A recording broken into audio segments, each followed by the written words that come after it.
Ry ava-malalo amin'ny tompo miara-misaotra an'Andriamanitra lehibetsika no ny fahasoavany sy ny famindram-pony ka afaka miona soa tahaka izao no ny amin'ity andro Pentekosta ity.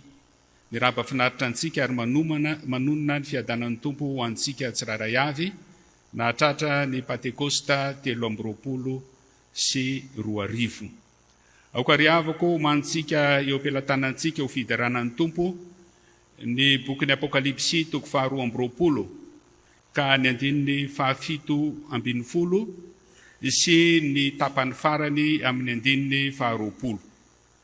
Aorianan'izay dia nilarakira fa 470 ao amin'ny firana FJKM ka ny andininy 1, 2 ary 7 no erahantsika manatanteraka.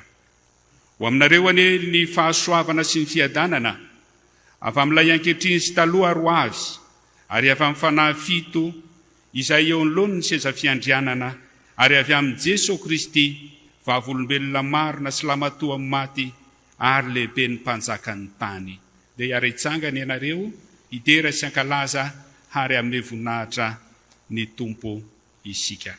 Niary hoerantsika mamaky ny Apokalipsy 2:20 ny andininy 7:20 sy ny tapany farany amin'ny andininy 20 manao hoe: ny fanahy sy ny aman-karana manao hoe avia, ary aoka izay manarena hoe avia, ary aoka hoavy izay mankipahita, ary izay mety aoka isotro mamaim-poana amin'ny ranomaina. Avia Jesosy Tompo. Amen.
Ivavaka isika.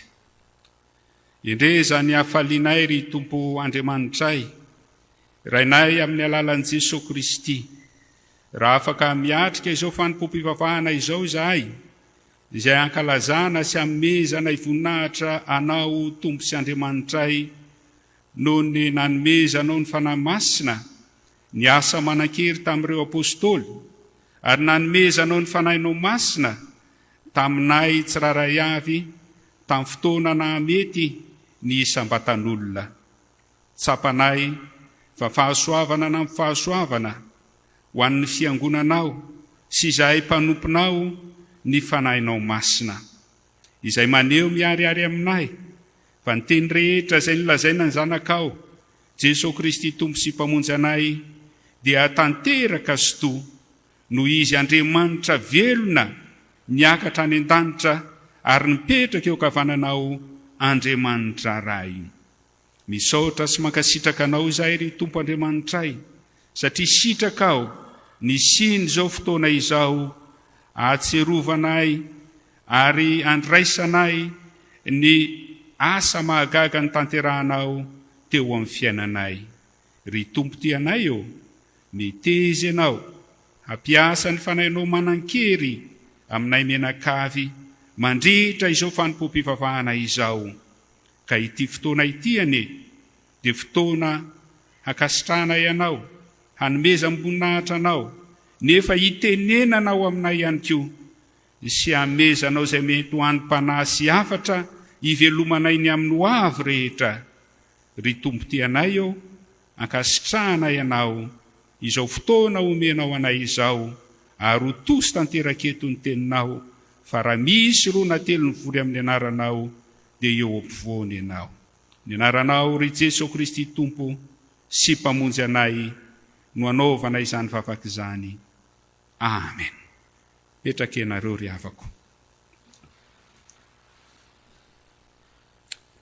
Ry hava malalo amin'ny Tompo, ankehitriny dia iain'ny sitrapon'Andriamanitra isika, ary ao aorian'ny fianontsika ny sitrapon'Andriamanitra dia ny laharan-kira fa 7:7 ny andinin'ny voalohany sy ny faharoa no tanterahantsika. 7:7 ny andinin'ny voalohany sy ny faharoa. Hoy ny tenin'Andriamanitra: mandehana araka ny fanahy dia tsy hahatanteraky ny filan'ny nofo ianareo, fa ny nofo manohatra ny fanahy ary ny fanahy manohatra ny nofo, ary ny fanohitra izy roa, mba tsy ahazahoanareo manao izay zavatra tianareo.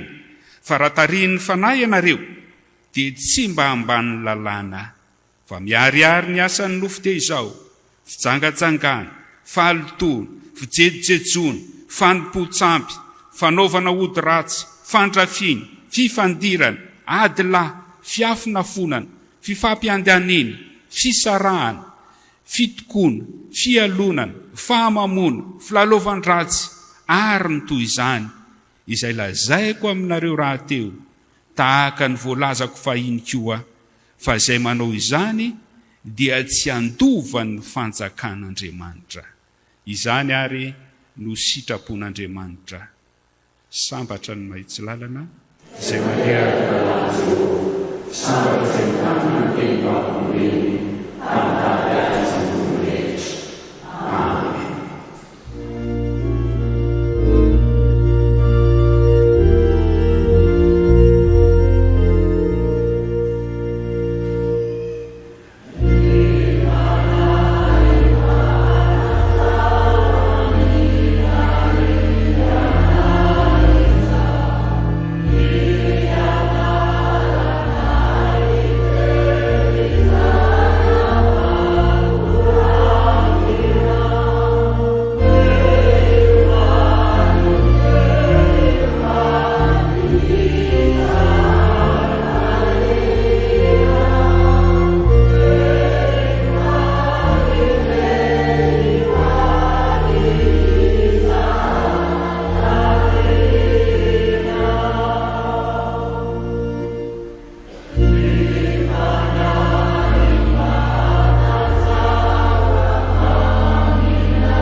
Manoloana izany sitrapon'Andriamanitra izany ry havako, dia mahatsiaro tsy ho tanteraka isika, izay diso amin'ny ray loha dia diso amin'izy rehetra ho ny Tompo.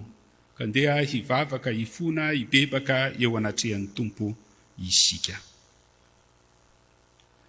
Andriamanitra rainay o, rainay amin'ny alalan'i Jesosy Kristy, sotranao izay noho ny amin'ny teninao, izay anehoanao miariary ny amin'ny andehananay araky ny fanahy, dia ny fanahy izay efa nomena aho anay menakavy, mba tsy hahatanteraka ny filan'ny nofo izahay.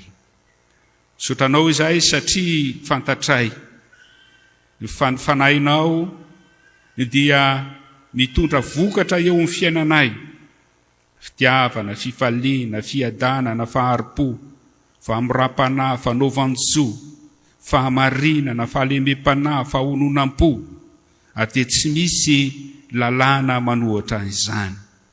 Koa indreto izay Tompo, mangataka famelana sy famindram-po aminao, mangataka ny amin'ny esan'ny fanahinao masina manan-kery aminay, fa ny fanahinao tokoa no mifona ao anay amin'ny fitarainana tsy azo tononona, ary araka an'Andriamanitra ny fifonany ho an'ny olona masina.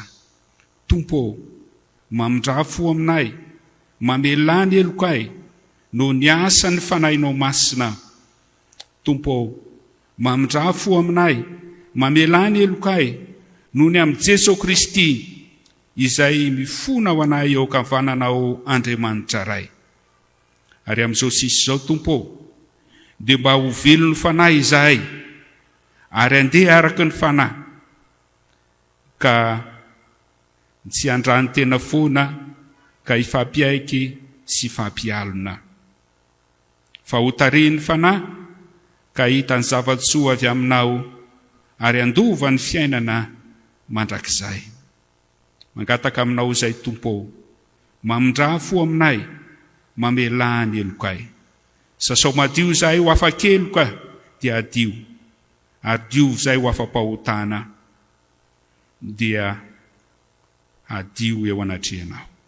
Ny anaran'i Jesosy Tompo sy mpamonjy anay, lay maty teo ambony hazo fijaliana ny solo eloko anay, nefa nitsangako velona ho famonjenanay no anaovana izany vavaka izany. Amen. Ny laharakira fa 7:30 ry havako, ny andinin'ny 3 no ataontsika izao.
Antsika ny fona sy ny bebaka marina teo anatrehan'ny Tompo ry havako, mitsangana handray ny famelan-keloka izay ho tononona amin'ny anarany.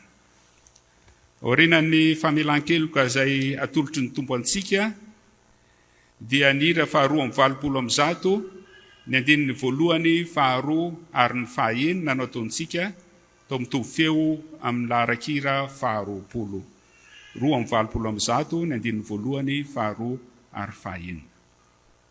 Hoy ny Tompo Andriamantsika amintsika: ary omeko fo vaovao ianareo, ary fanavaovao no ataoko ao anatinareo, ary esoriko aminareo, amin'ny nofonareo ny fovato, ka omeko fo nofo ianareo, ary ny fanahiko no ataoko ao anatinareo, ka atonga anareo andeha araky ny lalako sy tandrina fitsipika ka anaraka azy.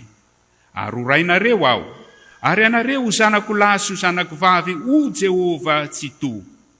Ary eo amin'ny Kristy Jesosy, lalan'ny fananaina no mahafaka antsika amin'ny lalan'ny fahotana sy ny fahafatesana. Mandehana, ary amin'izao sisa izao dia aza manota intsony fa voavela ny elokareo noho ny anaran'ny Masina. Aleloia, midy rano tompo. Sambatra ny olona izay voavela ny elony sy voasarona ny fahotany. Sambatra ny olona izay tsy sain'i Jehova eloka ary tsy misy fitaka ny Fanahy. Amen.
Antsika voavela eloka riavako, andeha isika hanambara ny finoantsika amin'ny alalan'ny fanekam-pinoana apostolika manao hoe: mino an'Andriamanitra ray tsy toroam-panomanitra sy ny tangana, ary mino Jesosy Kristy zanon'Andriamanitra nontsika, izay toroana tamin'ny Masina, nateraka manefijiny, nijara natan'Andriamanitra, nombona tamin'ny 𝙃𝙤𝙧𝙤𝙗, marika lehibe, nidina tamin'ny fiainantsika, nitsangana tamin'ny marika amin'ny fahatelo, niakatra tao an-danitra, nipetraka kavan'Andriamanitra ray tsy toro, avy any ny tsara ny fiaina sy ny maty, mino ny fanahy Masina, fiangonana Masina manerana izao tontolo izao, fiangonana ny olona Masina, ny famelan-telo, ny fitsanana ny tena maty, ary ny fiaina mandrakizay.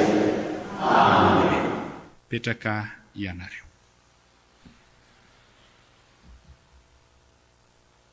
Ry ava-malalo amin'ny tompo miara-misaotra an'Andriamanitra tsika ny amin'ity Fanompoampivavahana tanterahana eto amin'ny FJKM Betafo Fanavaozana ity synodam-paritany Antananarivo andrefana, ary misaotra ny mpitandrina raha mamonjy 𝙃𝙤𝙧𝙤𝙗 sy ny kristianina rehetra eto amin'izany FJKM Betafo Fanavaozana izany nampiatrano ity fotoana ity. Sorantsika riavaka ny ray aman-drenintsika, ny mpitandrina Dr Irako Andriamahasoa mpitandrina filohan'ny FJKM, izy no hitondra ny afatr'Andriamanitra amin'izao alahady 20 Mey 2024 alahady Pentekosta izao. Ao ihany koa ny ray aman-drenintsika avao amin'ny Biraon'ny Mpiandraikitra Foibe Andriamatoa Randria Mamonjy-soa 𝙃𝙤𝙧𝙤𝙗, izay mpanolontsaina ao amin'ny Biraon'ny Mpiandraikitra Foibe no hivavaka ao aorianan'ny toroteny. Fa ny mpitandrina Ravelona Nosy Mamitiana no hivavaka mialohan'ny vakiteny, ary ny dekona avy eto amin'ny FJKM Betafo Fanavaozana no hamaky ny tenin'Andriamanitra. Ny ray aman-dreny mpitandrina eto an-toerana moa no hanao ny 10 minitra ho an'ny ankizy sy ny tanora, ary ny mpitandrina Robson Radolalaina Joary tonian'ny departementan'ny fiangonana no mitarika ny fotoana. Misaotra n'Andriamanitra lehibetsika fa vita somatsara ny synodam-pinoana faharoa izay nitanterahana tany Ambositra, ary manomboka izao dia efa manana fampianarantsika zany ho tanterahana eo anivon'ny sampana ny sampanasa asa vokatr'izany synodam-pinoana zany mahakasika ny fanambadiana, fianakaviana, ny tontolo iainana, ny fitiavan-tranondrazana, ny fahamarinana ry havako. Nefa misaotra an'Andriamanitra ihany koa tsika ny amin'ny fitondranareo ambavaka ary ny valobavaka lehibe azontsika ka nahatanteraka izany synodam-pinoana izany. Reto ary havako misy asa tsara ho fantatsika izay ho tanterahana eo anivon'ny FJKM Foibe. Ny fahaenina ka hatramin'ny faha 1/10 ny volana Jona izao dia ho tanterahana any Toliara ny Fanompoampivavan'ny 𝙁𝙤𝙑𝙤𝙤. Ny faha 1/10 hatramin'ny faha 4/10 ny volana Jolay dia ny fiofanan'ny katekista, ary rehefa lasa any amintsika any ny mahakasika ny ivitoerana izay iofanantsika, ka dia manontany ny tompon'andraikitra isaky ny ivitoerantsika ny amin'ny fandaminana maro samihafa. Ny faha 5/10 ka hatramin'ny faha 9/10 ny volana Aogositra kosa dia ny Fanompoampivan'ny 𝙃𝙤𝙧𝙁 sy ny loholona. Dia tahaka ny teo aloha ry havako manontany any amin'ny toerana izay alehantsika isika mahakasika ny fandraisam-bahiny. Ny faha 9/10 ny volana Aogositra dia fankalazantsika an'Andriamanitra noho ny faha 5/50 taona ny FJKM. Ny 10 ka hatramin'ny faha 3/10 ny volana Aogositra dia fankalazana an'Andriamanitra noho ny faha 30 taona ny Sampaty, ary dia ho tanterahana Ambodratrimo zany synodam-paritany Antananarivo Andrefana. Ny 13 ka hatramin'ny faha 14 ny volana Aogositra dia Fanompoampivan'ny mpitendry zava-maneno izay totosaina any Mahajanga, ary ny 1/10 ka hatramin'ny faha 7/10 ny volana Aogositra Septambra dia ny Fanompoampivan'ny AFF sampanasa izay tanterahana any Ambanja. Reo zany ry havako ny tsara ho fantatsika dia miraro soantsika ny amin'izay azahoantsika manatanteraka atsakany sy andavany ireo fotoan'ireo arak'izay manandrify antsika tsiraray avy. Dia ho an'Andriamanitra irery ny voninahitra fa iroso amin'ny rakitra isika izao ka dia hanao hira isika, ary eo anatin'izany hira izany no anatazana ny rakitra eny amintsika tsiraray avy eny. Ny hira ataontsika ry havako dia ny laharan-kira faha 9/70 avy Fanahy Masina midina eto aminay fianoany afavanao ny fonay no foroninao. 9/70.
ka hiaretsangantsika ry havako.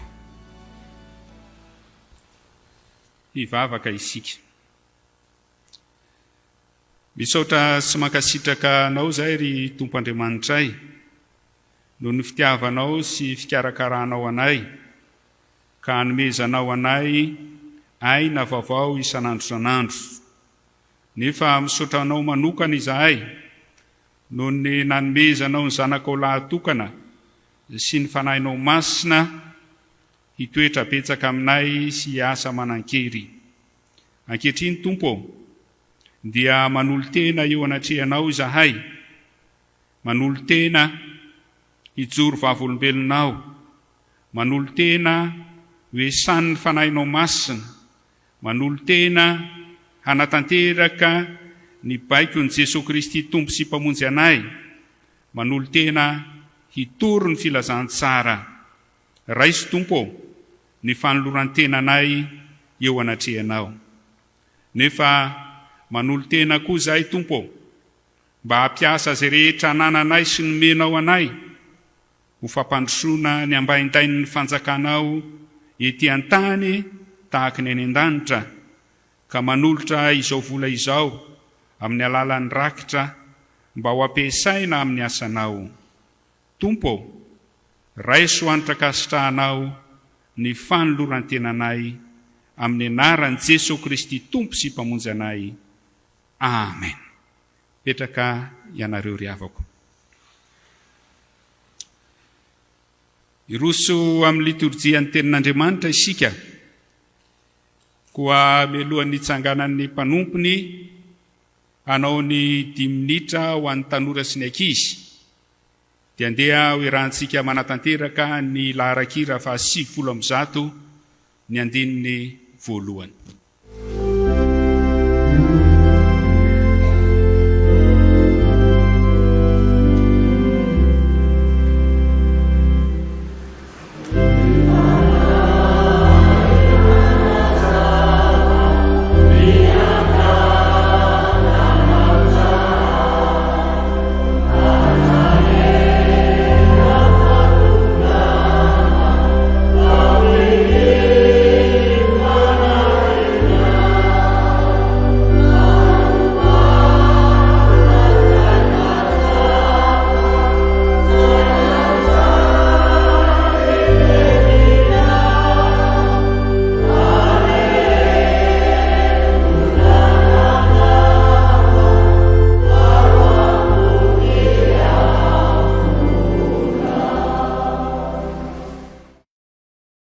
Izao sika ravina malala dia tonga eo amin'ny fotoanan'ny ankizy sy ny tanora ka dia hivavaka isika mialoha izany. Isaoranay no Andriamanitro ilay nanomean'i Jesosy Kristy zoko ny tanora, ilay tompo sy mpamonjy Andriamanitra fitiavana. Manatreka miasa ianao ry Tompo amin'izao fotoana mba natokany ny fiangonana ho an'ny ankizy sy ny tanora izao. Ny fanahinao ny andrakotra anay tsirairay avy. Amin'ny anaran'i Jesosy Kristy. Amen. Ny andritsoratra Masina anakina tsika ity fotoana ho an'ny ankizy sy ny tanora ity dia ny asan'ny apôstôly toko 5 ka ny andininy 4 ka hatramin'ny andininy 9. Ny andininy 4 tapany 2 ary hatramin'ny andininy 9. Amin'ny anaran'i Jesosy manao hoe tsy nandainga tamin'ny olona ianao fa tamin'Andriamanitra, ary Ananiasy noho ny nandre izany teny izany dia nikarapoka ka afaka ny ainy dia raiky tahotra loatra izay rehetra nandre izany, ary nitsangana ny zatovo dia nofonosona ny faty ka nentin'ny mivoaka dia nalevy. Manandanja ilay teny eto rakizy ry tanora le hoe tsy nandainga tamin'ny olona ianao fa tamin'Andriamanitra. Zany tantarany Ananiasy Safira zany dia tantarany fiangonana voalohany izay naharesy lahatra vahoaka maro, ary tamin'izany fotoana zany dia namidy ny fananana, namidy ny zavatra rehetrarehetra mba iombona ny apôstôly, iombona ny kristianina voalohany. Fa ity lehilahy anankiray ity Ananiasy dia ny azonany notazominy ho azy manokana ny vidy ny fananana zay tokony narotsaka ho ao amin'ny fiangonana tamin'ny fotoanandro. Misy tantarakely anankiray entitsika manakatra an'izany ry tanora, ry fiangonana, ry ankizy madinika rehetra manatrika eto ankehitriny. Misy prahalahy kely zay mba nanderanao vakansa tany amin'ny dadatoany tany ambanivohitra. Voeo mihitsy izy zany mba netany dadatoany, tao nareo mirahalahy mba anao vakansy akarivotra any ambanivohitra any aminay, mahafinaritra be any. Dia nandeha tokoa izy mirahalahy ikoto zokony ibema zandriny. Dia rehefa tonga tany finaritra madio ny rivotra, mafinaritra ny tontolo iainana maitso, dia nahita fifaliana tokoa izy roalahy ary mba nanapa-kevitra izy mirahalahy reto, andao mba hitsangatsangantsika mirahalahy fa mafinaritra ty. Rehefa nandeha hitsangatsangana izy lasa lavidavitra nefa tsy tadidiny roalahy ny lalana mody any ambanivohitra raha teo, tsy tadidiny lalana mody fa soa ihany nahita monastera na irony fitezana fipetrahany mompera ny etape tendrombohitra irony ikoto sy bema. Ary rehefa nahitan'io dia hoe nony izy roalahy mandehandeha tany andao sy andondona atao amin'ny mompera ato fangamba mety azo famonjena ato tsika mirahalahy, izy no anorantsika ny lalana mody rehefa avy eo. Dia nandondona tokoa izy indro mompera vaza nandray azo tao, manahoana ry zanako, inona n'olanareo ry zanako? Dia tantara hoe zay mompera manao vakandra ty ambanivohitra dia tsy hitanay ny lalana mody, dia manatona ty amin'ny mompera, efa atoandro ny andro mandrosoa aloha isakafo hoy ilay mompera vaza. Dia nandroso teo. Tamin'izay fotoan'izay moa zany herinandro masina, vacances de Pâques izy zany le nanderaka any iny herinandro masina. Dia rehefa tonga tao dia nanontany, izy ny anaran'ise hoy ilay mompera vaza.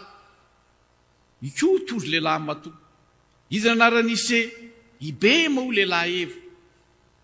Dia teo amin'izay zany hoe anomana sakafo anareo mirahalahy aho ry bema sy ikoto. Dia nanontany amin'izay mompera, vorony sakafo eo, tonga eo daholo ny sakafo. Dia nanontany mompera manao hoe ise moa ikoto katolika sa protestant? Dia mba fetsifetsy zany ty le ikoto ty amin'ny mahalama to azy. Za zao nama mompera tonga dia nandanga kely zany, nandanga hoe za mompera katolika, ay namako izany ise katolika, mafinaritra.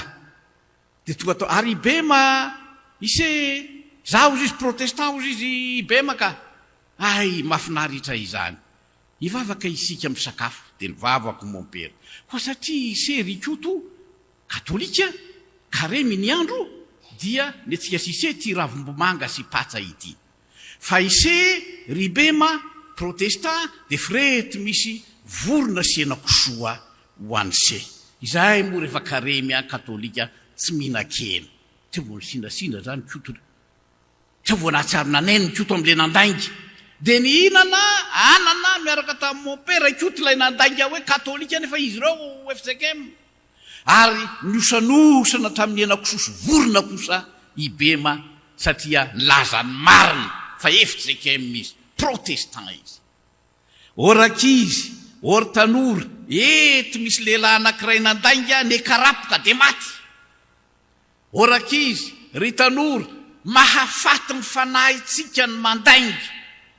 Azany mafatra lehibe fahavoazana ny laingy, miteraka fahavoazana eo fiainantsika raka izy ry tanora, ijoroiny marina araka ny soatra masina, ijoroiny marina araka izay sitrapony Kristy, ary ny marina izay iainantsika mifamatotra amin'ny Jesosy, izay ihany mahavonjy antsika eo anatrehany fitsaran'Andriamanitra.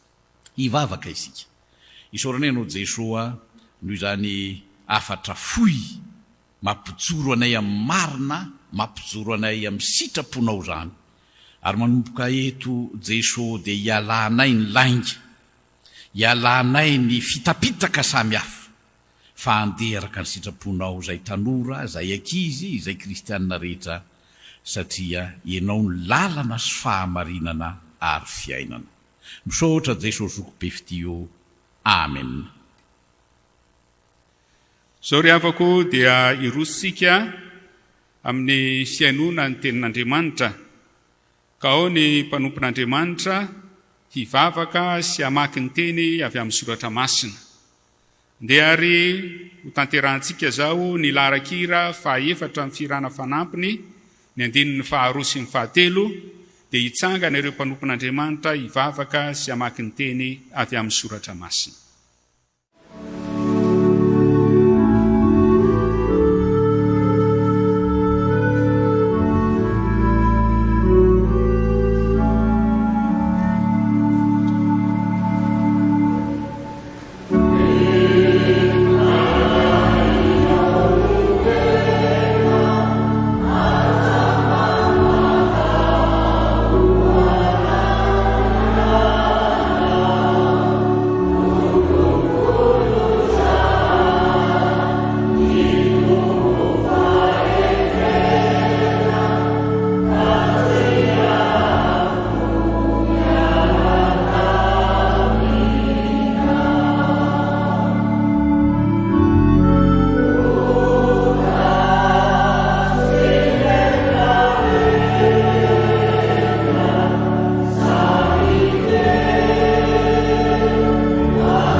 Mivavaka isika ry havana.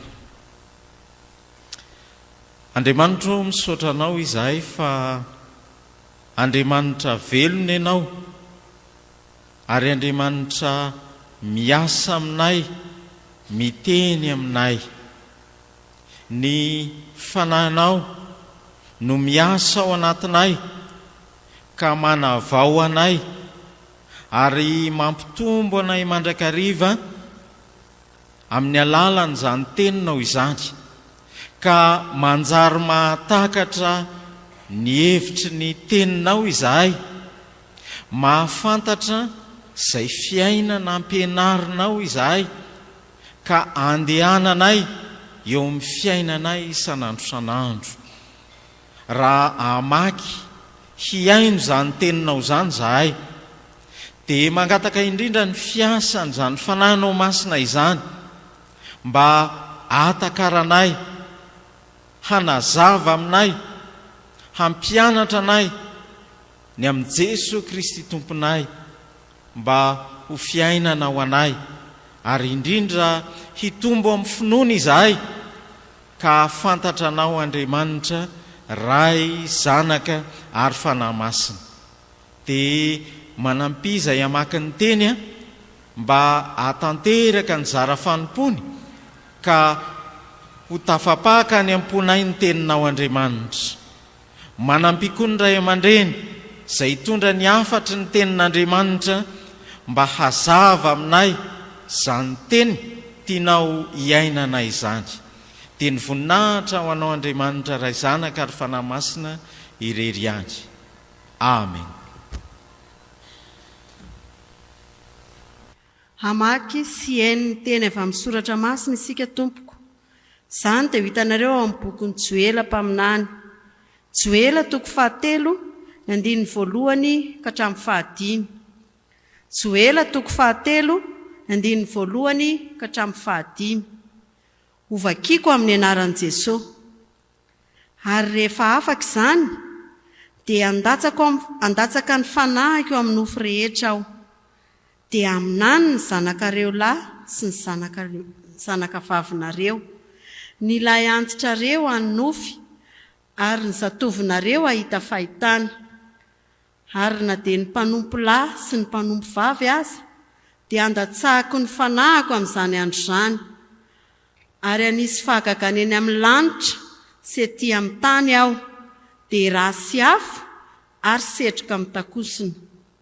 Ny masoandro ampodiana ho aizina, ary ny volana ho rà, alohan'ny hahatongavan'ny andron'i Jehovah, izay sady lehibe no mahatsiravina. Ary nazovina iantso ny anaran'i Jehovah, dia ho afa mandositra. Fa ao an-tendrombohitra Ziony sy any Jerosalema dia izy sisa afaka, arak'izay efa voalazan'i Jehovah, ary izay antson'i Jehovah, ary izay antsoin'i Jehovah dia ho isan'izay afa mandositra. Filazantsara an'i Jesosy Kristy araka ny Jaona 10:20, ny 9 ny 9 sy ny 17. Jaona 10:20, 9 ny 9 sy ny 17. Fa raha tonga ny mpananatra izay rahako aminareo avy amin'ny ray, dia ny famarinana izay mivoaka avy amin'ny ray, dia izy no vavolombelona nambara ahy. Ary ianareo koa dia vavolombelona nambara ahy, satria ianareo efa teto amiko hatramin'ny voalohany. Amen. Asan'ny apôstôly 2:1 ka hatramin'ny 17. Asan'ny apôstôly 2:1 ka hatramin'ny 17. Ary noho ny tonga ny andro Pentekosta dia teo amin'ny fitoerana iray izy rehetra. Ary nisy feo tonga tampoka avy tany an-danitra toy ny rivotra amin'ny maherin'ny fofofofo ka nanenika ilay trano ny angonany. Ary nisy lehilahy maro nitarehiny afo niseho taminy izay nizarazara, ary nipetraka tamin'izy rehetra isan'olona izany. Ary samy feno ny fanahy masina izy rehetra, ka dia niteny tamin'ny fiteny maro samihafa araka ny nampitenenan'ny fanahy masina azy. Ary nisy jiosy mpivavaka tsara nitoetra tany Jerosalema avy tany amin'ny firenena samihafa rehetra ambanin'ny lanitra. Ary noho nire zany feo izany, dia niangona ny olona maro ka very hevitra, fa samy nahare azy ireo ny teny tamin'ny fiteny avy izy rehetra. Dia talanjona sady gaga izy rehetra ka nanao hoe, indreo tsy Galiliana va ireo rehetra mitenindreo, ka ahoana nandrenesantsika amin'ny fitenintsika avy izay nahabeantsika?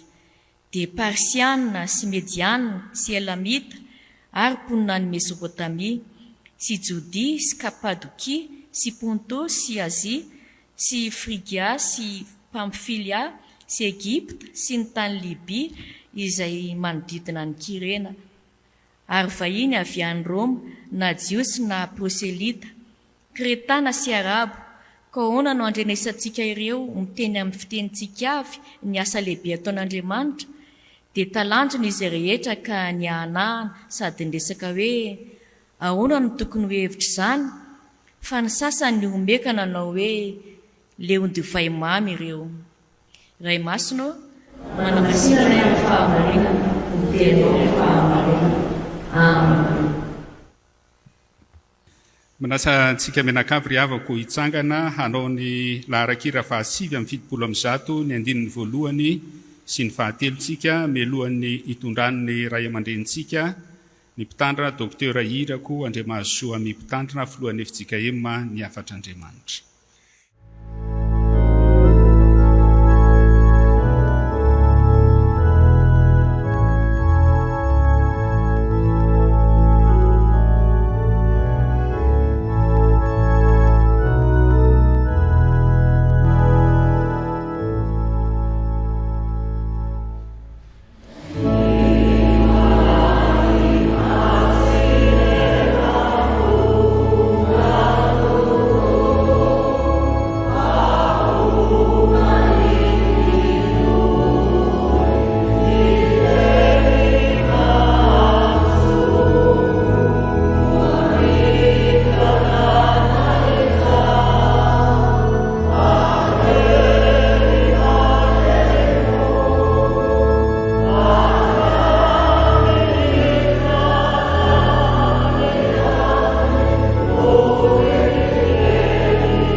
Revana malala manantitra amin'ny fiarabanantsika amin'izao andro Pentekosta 3 izao. Andro Pentekosta izay andro lehibe tokoa ahatsiarovantsika ny latsahan'ny fanahy masina tamin'ireo mpianatra Kristy voalohany tany Jerosalema ka azo ambara ho tsingerinandro nahaterahan'ny fiangonana kristianina koa. Ary tahaka ny fahaterahana rehetra revana malala dia fiandohana fiainam-baovao zany, fisina vaovao. Dia hoy izany koa ravana, hoy izany tokoa ny no hiainantsika ity Pentekosta 3 ity ka tsy ho tantara lasa averinberina fotsiny fa ho famangin'ny fanahy masina vaovao antsika indray.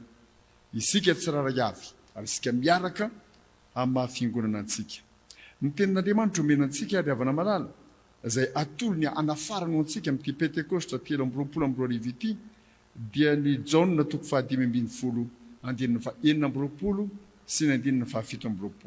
Jaona 5:20 ny andinina fa 4 sy ny andinina fa 7. Manao hoe amin'ny anaran'ny Tompo. Jesosy raha teo no miteny. Fa raha hatonga ny mpananatra izay hirahiko aminareo avy amin'ny ray, dia izy dia ny fanahin'ny fahamarinana izay mivoaka avy amin'ny ray, dia izy no ho vavolombelona hanambara. Ary ianareo koa dia vavolombelona hanambara satria ianareo dia efa teto amiko hatramin'ny voalohany. Teny feno fampaherezana zany diavana. Ary zany no atolotry ny Tompo antsika ka afatra telo sosina mazava no men'ny Tompo antsika. Ny afatra voalohany dia ny hoe mahereza fa pampahery ny fanahy masina. Mahereza fa pampahery ny fanahy masina. Ny afatra faharoa izay omen'ny tenin'Andriamanitra antsika diavana dia izao mahereza fa fanahy ny fahamarinana ny fanahy masina. Mahereza fa fanahy ny fahamarinana ny fanahy masina. Ary ny fahatelo diavana dia izao manao hoe mahereza fa vavolombelona ny fanahy masina. Mahereza fa vavolombelona ny fanahy masina. Zany afatra telo sosina izany ry havana malala no tian'ny Tompo hanafarana antsika amin'ity Pentekosta vaovao ity. Mahereza fa pampahery ny fanahy masina. Mahereza fa fanahy ny fahamarinana ny fanahy masina. Ary mahereza fa vavolombelona ny fanahy masina. Toy izao zany ry havana malala raha hazavaina. Ny voalohany mahereza fa pampahery ny fanahy masina. Hoy Jesosy amin'ny andinina fa 4 manao hoe fa raha tonga ny mpananatra. Rehefa mamaky tsika ry havana malala ao amin'ny dikateny ambony eto Madagasikara na ny DM nandika anazy dia izao manao hoe ho tonga ilay pampahery anareo. Ary nahoana moa ny resahany hoe pampahery? Resahany hoe pampahery ry havana malala satria izao ny andininy 5 eo alohany io andininy io dia iresahana ny amin'ny hoe ny mpianatra Kristy angeka hakahalainy, ny mpianatra Kristy angeka hoenjehiny izao tontolo izao hoe tsy ho tian'ny olona izy. Ary eo alohany zany ady sy fanenjehana izay eretany zany no nampanantenany Jesosy manao hoe ho tonga ilay pampahery anareo, tsy ady rery ianareo, tsy ho irery ianareo ao anatin'izany fankahalana, ao anatin'izany fanenjehana zany ho tonga ny pampahery anareo. Ary zany ry havana ny vaovao mahafalo antsika fantatry ny Tompo miady mafy atrehtsika, miady mangotraka atrehtsika amin'ny mahafiangonana, amin'ny maha-kristiana antsika, na ny tamin'ny lasa na ny ankehitriny na izay mbola ho avy koa. Fantatry ny Tompo daholo ny ady atrehan'ny fiangonana ry havana ary tsy mitaza-potsiny amin'izany izy fa manome vahaolana, manome ny fanahy masina izy. Ary moty zany ve lazain'ny Paoly rehefa nanoratra ho an'ny Timoty izy dia nilaza manao hoe fa tsy nomen'Andriamanitra fanahy osy isika fa inona? Fanahy mahery sy fitiavana ary fahonona ny teny. Ny Timoty 2:1 zany. Mahereza ry havana fa mainka koa fantatsika fa tsy hoe homena ny fanahy masina vao homena. Fantatsika fa tsy hoe vao ho tonga ny fanahy masina. Tsia fa efa nomena ny fanahy masina, efa tonga ny fanahy masina ry havana malala ka dia mahery isika manana ny fanahy masina. Ny fanontaniana fotsiny dia izao. Ny fanontaniana fotsiny dia izao. Efa noraisinao ve izany fanahy masina izany? Fa hoy ny tenin'Andriamanitra amin'ny Romanina 5:20 ry havana. Izay tarihan'ny fanan'Andriamanitra no zanak'Andriamanitra. Ary rehefa manazava ny amin'izany zanak'Andriamanitra zany Jaona, ao amin'ny Jaona 1:12 dia mazava ny teny ambarany manao hoe izay rehetra nandray azy, nandray an'i Jesosy dia nomeny hery ho tonga zanak'Andriamanitra. Ny dikan'izany izao izay mandray an'i Jesosy dia tonga zanak'Andriamanitra ary asiana tombo-kase amin'ny fanahy masina. Ny Efesiana 1:13 mampahatsiaro antsika. efa nandrain'ny Kristy ary ve ianao fa raha tsy mbola nandrain'i Jesosy ianao tsy nandraiky azy marina ho tomponao sy mpamonjy ianao tsy anana ny fanahy masina dia tsy ahatsapa koa ny fampahirezana izay ambaran'ny tenin'Andriamanitra eto raha mbola tsy nanao an'izany fanapahan-kevitra zany ianao ry havana maralo fotoana izao ty Pentekosta 3 ty fotoana izao ahafahanao manao zany fanapahan-kevitra mazava zany handray an' Jesosy Kristy ho tompo sy mpamonjy ahy zay mandray azy menakely ho tonga zanak'Andriamanitra ho asiany tompoka asiany zany fanahy masina zany anio raha manao zany fanapahan-kevitra zany ianao saingy tsy zany ihany ry havana malala fa miafatra fahaloha zay nomenantsika zao manao hoe mahireza fa fanahin'ny fahamarinana ny fanahy masina fanahy fahamarinana ny fanahy masina zao nambaran'i Jesosy amin'ny 9:20 ny ingatsika fa raha tonga ny mpananatra zay hirahiko aminareo avy amin'ny ray dia ny fanahy ny fahamarinana zay mivoaka avy amin'ny ray eo anivon'ny fankahalana sy ny fanenjena rehetra hitantsika ry havana eo anivon'ny ady mahamay rehetra zay hiaretantsika amin'ny mahafingonana mety mahatonga antsika velihevitra mety mahatonga antsika hisalasala dia ambarany tenin'Andriamanitra mole eto ny fanahy masina le fanahy ny fahamarinana ary asa telo sosona no ataony amintsika ry havana malala mba ho fanohanana antsika tsy ho resy mba ho fanohanana antsika tsy enjera ny asany voalohany dia izao fanahy ny fahamarinana manamarina ny finoana kristiana izy fanahy ny fahamarinana manamarina ny finoana kristiana izy ny faharoa fanahy ny fahamarinana manamarina ny finoana ao amin'ny kristiana izy fanahy ny fahamarinana manamarina ny finoana ao amin'ny kristiana izy ary fahatelo fanahy ny fahamarinana manamarina fa marina Andriamanitra izy fanahy ny fahamarinana manamarina fa marina Andriamanitra izy fanahy ny fahamarinana manamarina ny finoana kristiana izy inona ny dikan'izany ny dikan'izany zao manao hoe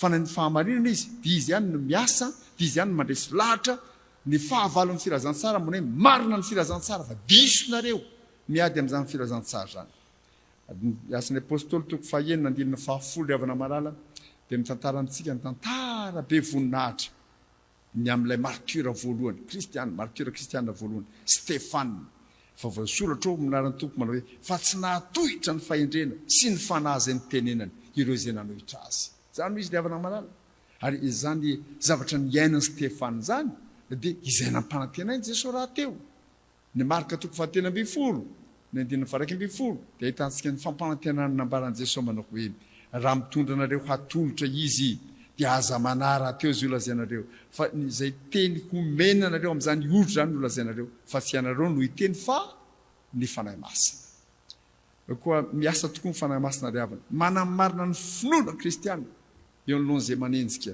ary toko lehibe ho antsika zany satria manana mpiso vava tsy aresentsika fingonana tsika kristiana miantany amintsika saingy ny olona manenjika atsika moa na dia miasa aza ny fanahy masina manana safidy izy manana safidy izy na hiaino ny fanahy masina ka hitsaritra tsy hanenjika intsony dia anjari-pina na hanohitra hatrany ihany ny fanahy masina dia ho velo sanatrian'izany fa zao koa ry havana hoe tsy hoe fanahy ny fahamarinana manamarina ny finoana kristiana fotsiny ny fanahy masina fa fanahy ny fahamarinana manamarina ny finoana ao amin'ny kristiana dia sika ahoana ary zany rehefa miatra manko ny fanenjena ry havana na le izy miatra amin'ny fomba mamaivay na amin'ilay fomba somary malefaka manangoly iny mandresy lahatra atsika hiala amin'ny finoana marina an' Jesosy dia hitantsika fa misy kristiana ange miemotra na ny ady mahamay no mampiemotra azy na le zavatra langolango malefaka ataony ny fahavao sy ataony satany iny ny mahatonga ny olona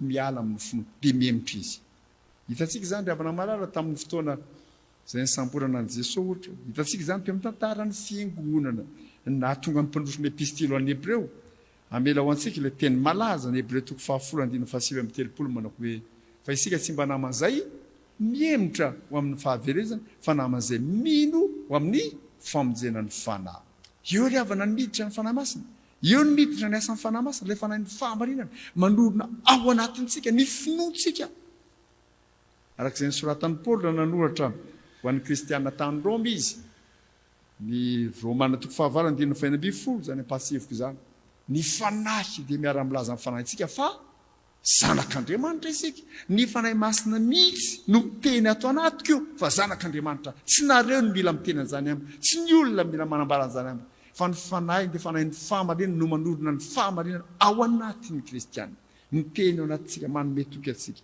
ny fanahy masina fa zanak'Andriamanitra ary zay ravana malala no tsy emora atsika satria zanak'Andriamanitra dia mpandovan'Andriamanitra mahazo antoka ny voninahitra mandrakizay izay nampanantenan'Andriamanitra fa zany nambaran'ny Paoly ravana malala ny Romanina 9 ihany ny toen'ilay 9 teo ny 7 no lazany hoe raha zanaka dia mpandova eny sady mpandovan'Andriamanitra no mpiray lova amin'ny Kristy koa ka raha miara-miaritra aminy isika dia hiara-manam-boninahitra aminy koa mbelona manasafidy ihany nefa isika ravana malala raha vonina ihaino hatrany ny fanahy masina manolony zany fahamarinana zany ao amin'ny saina sy ny fomam-panantsika dia tsy hovozongosina ny fontsika fa raha tsy vonina hiaino ny fanahy masina miteny ao amintsika isika dia mbola halaim-panahy hevitra ihany eo amin'ny lalan'ilay finoana fa nambarako taminareo koa manao hoe tsy hoe fanahy ny fahamarinana fotsiny manamarina ny finoana kristiana ny fanahy masina tsy hoe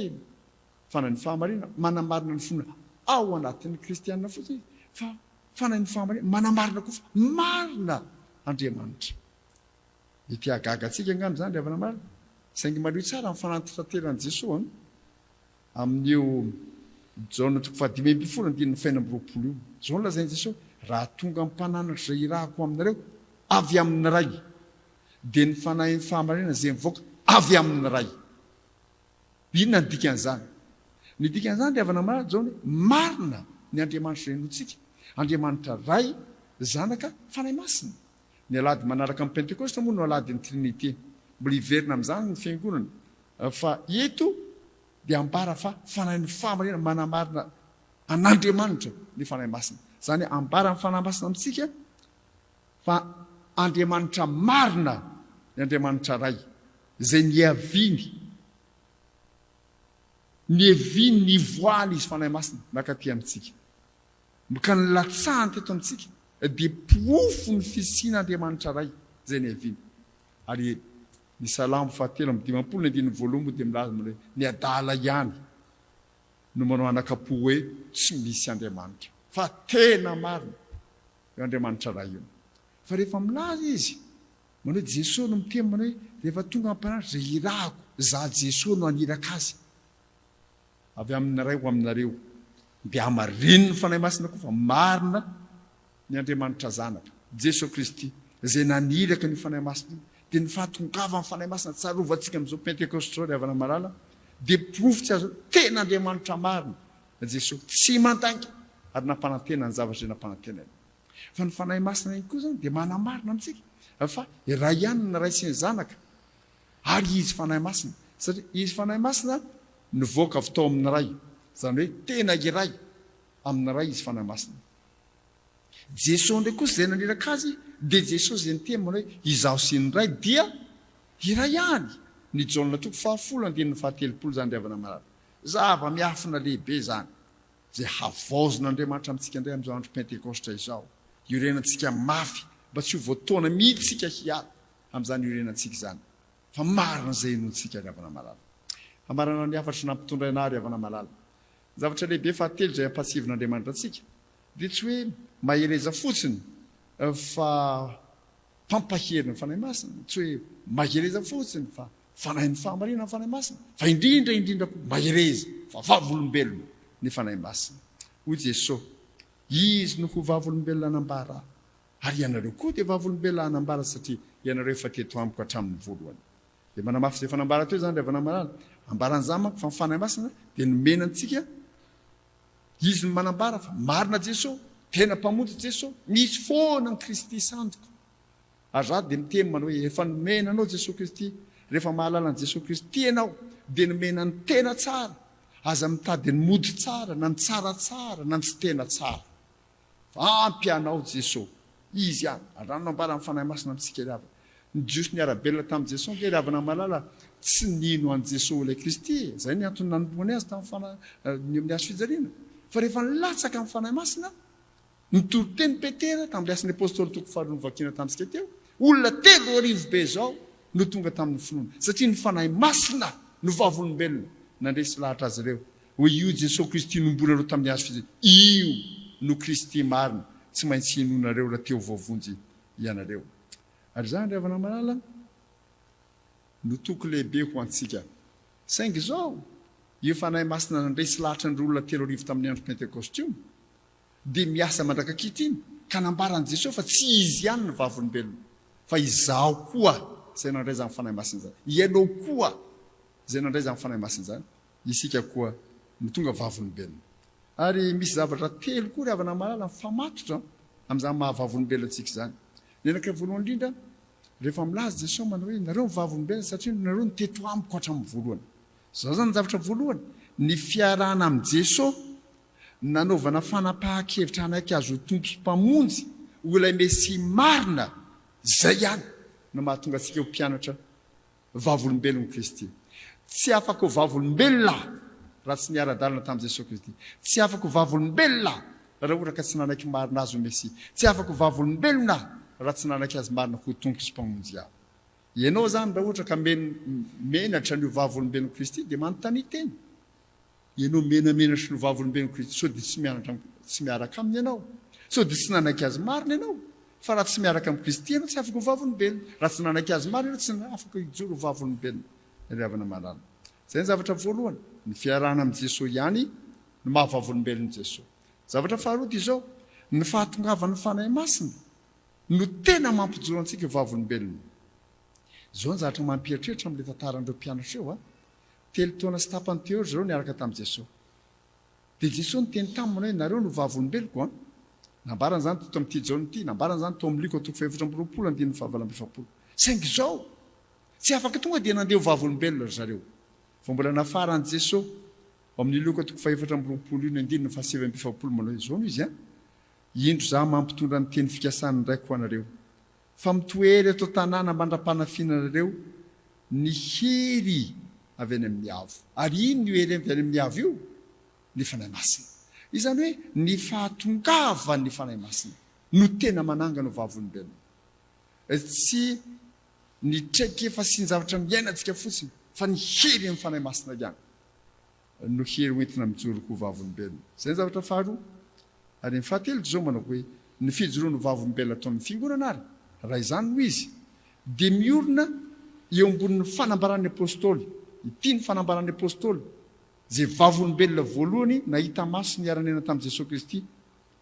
Miorina eo ambonin'ny fanambaran'ny apôstôly io ny fijoroan'ny vavolombelona ataontsika. Saingy zao eo ambany fanazavana ny Fanahy Masina satria ny Fanahy Masina tonga ihany no nahatonga ny apôstôly ho vavolombelona. Zany koa ry havana malala ny fahamarinana lehibe ampasivy ny tenin'Andriamanitra antsika. Ny fijoroana ho vavolombelona ataontsika fiangonana dia miorina eo ambony ny fanambaran'ny apôstôly ary eo ambany ny fanazavan'ny Fanahy Masina. Tsy misy ny havana malala fijoroana vavolombelona marina azontsika atao afa-tsy zany. Raha ohatra ka misy mijoro vavolombelona hafa ankoatran'izany dia mitory ilay ambaran'i Paoly hoe filazantsara hafa izy. Ary zay zany nampahasika amin'ny Paoly nanoratra ho an'ny Galatiana izy. Zao ny lazain'ny Paoly. Gaga. Tonga amin'ny dia dia gaga ianao. Gaga ho izy. Raha ny findra faingana toy izao ianareo hiala amin'izay efa niantso anareo tamin'ny fahasoavan'i Kristy ho amin'ny filazantsara hafa zay tsy filazantsara akory. Fa saingy misy ny sasa mampitabataba anareo ka te hamadika ny filazantsarani Kristy. Fa na izahay na anjely avy any an-danitra azy no mitory filazantsara hafa aminareo afa-tsy zay efa nitorianay taminareo aoko voaozona izy. Paoly no miteny an'izany fa tsy za akory. Aoko voaozona izy. Araka ny voalazana efa ino lazaiko indray ankehitriny Paoly. Raha misy olona mitory filazantsara hafa aminareo afa-tsy zay efa niraisinareo aoko voaozona izy. Zany izy lavana maro. Ny Fanahy Masina no manome antsika ny filazantsara marina. Ka ny fijoroan'ny vavolombelona ho dia miorina eo ambony fanambaran'ny apôstôly ary eo ambany fanazavan'ny Fanahy Masina. Zay ihany ny filazantsara marina. Ny filazantsara hafa ankoatran'izay filazantsara ny olona voaozona hoy ny tenin'Andriamanitra. Pentekosta androany ry havana malala ary dia misaotra ny tompo tsika afaka mandray izany fahamarinana rehetra izany. Afatra telo sosona no menantsika androany. Ny voalohany dia izao mahireza fa pampahery ny Fanahy Masina dia mahireza hatrany. Rehefa alay mpanao kivy ianao dia sorobona pampahery ny Fanahy Masina. Inona ty kivikivy ty? Zany izy mahireza. Fa efa nomena ange Fanahy Masina pampahery.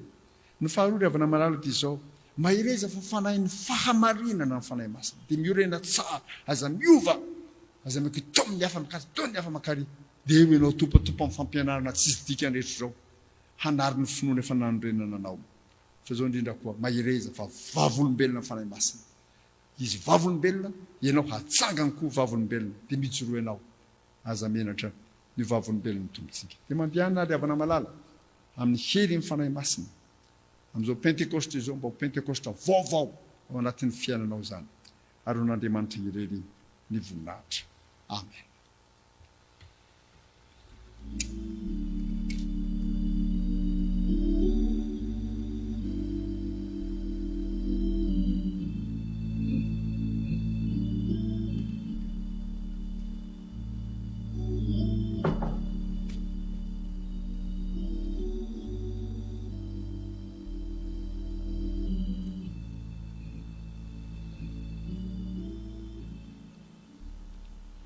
Vavakintsika tompo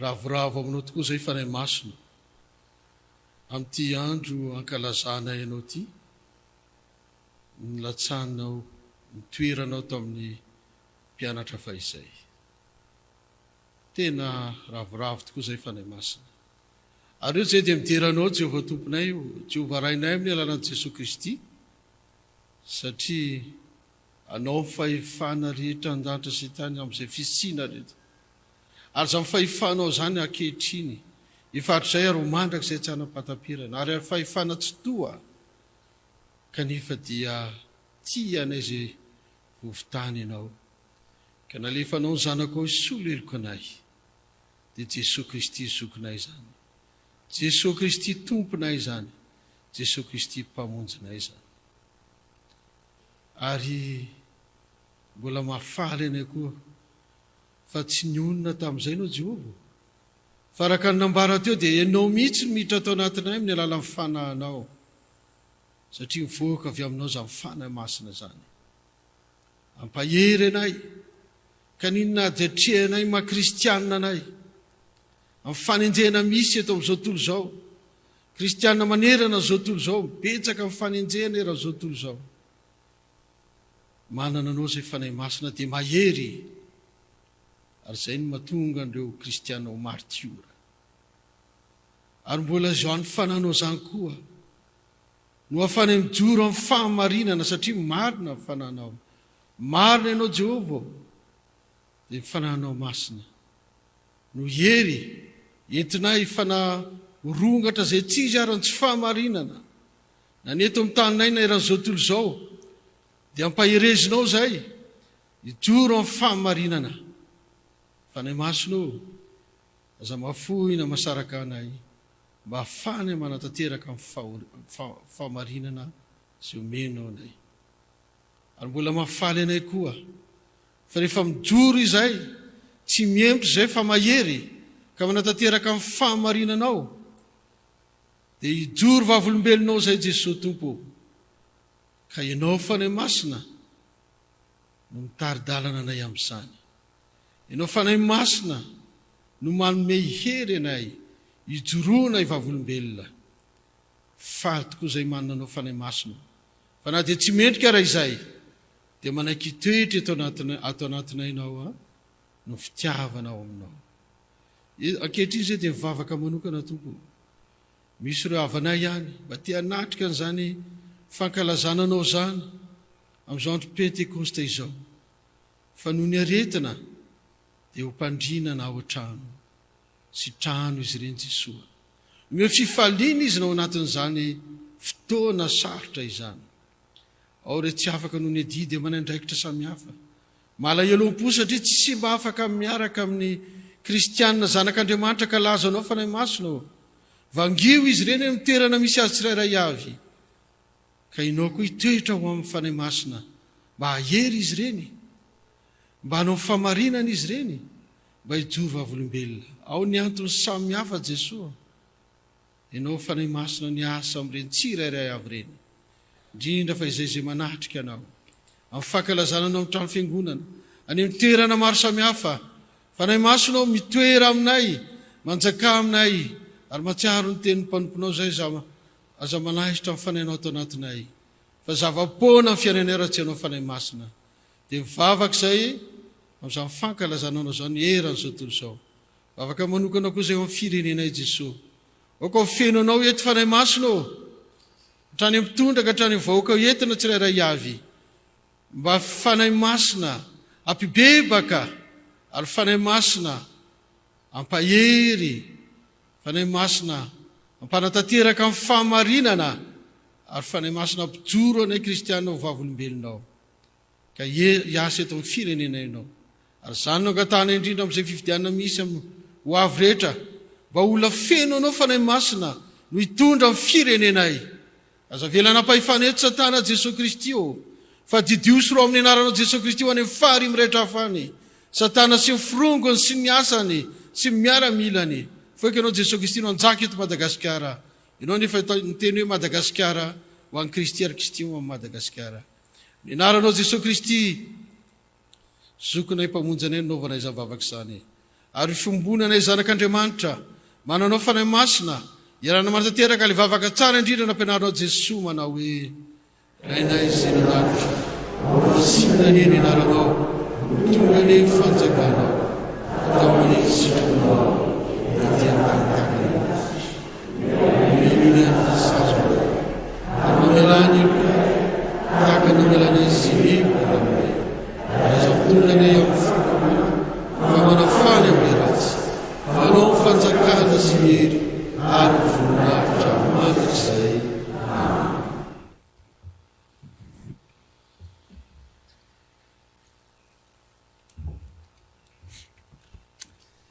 Miara-misaotra an'Andriamanitra lehibe tsika ry avaka noho ny fampahirezana omen'ny tompo antsika amin'ny alalan'ny fanahy masina amin'izay azahoantsika fahamarinana ihany koa ary indrindrandrindra ny azahoantsika mijoro vavolombelona noho ny fanahy masina izay mpampahiry antsika ny fanahin'ny fahamarinana ary fanahy izay vavolombelona manambara ny Jesosy Kristy tombontsika rary soantsika ny amin'izay atao sy tanterahana rehetra amarana izao fotoana izao isika ka ny laharan-kira fa 720 ny andinin'ny voalohany no tanterahantsika eo am-pitsanganana ary ny ray aman-drenitsika ny filohan'ny fiangonan'i Jesosy Kristy eto Madagasikara no anolotra ny tsodrano ho antsika menakavy andeha ariary itsangantsika hanatanteraka izany laharan-kira fa 720 izany ka ny andinin'ny voalohany.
raisa mifinonako anao zao tsodrano atolotrako anao aminaran'ny tompo izao ka ho aminao any ny fiadanana ho aminao ny fitiavana mba amin'ny finoana avy amin'Andriamanitra ray sy Jesosy Kristy tompo ny fahasoavana ne ho aminao ianao zay tian Jesosy Kristy tompontsika amin'ny fitiavana tsy mety levina ka hanaiko tarihan'ny fanahy masinao le fanahy fahindrena sy ny fahazavantsaina fanahy fahaloloratsaina sy ny fahirezana le fanahy ny fahamarinana dia mandianana fa tsy nomen'Andriamanitra fanahy osy ianao fa fanahy mahery.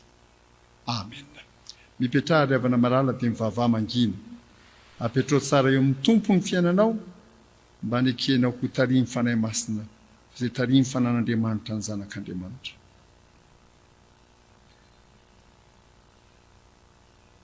Dia ho an'Andriamanitra irery mivoninahitra amin'ny anaran'ny Ray sy ny Zanaka ary ny fanahy masina. Amen.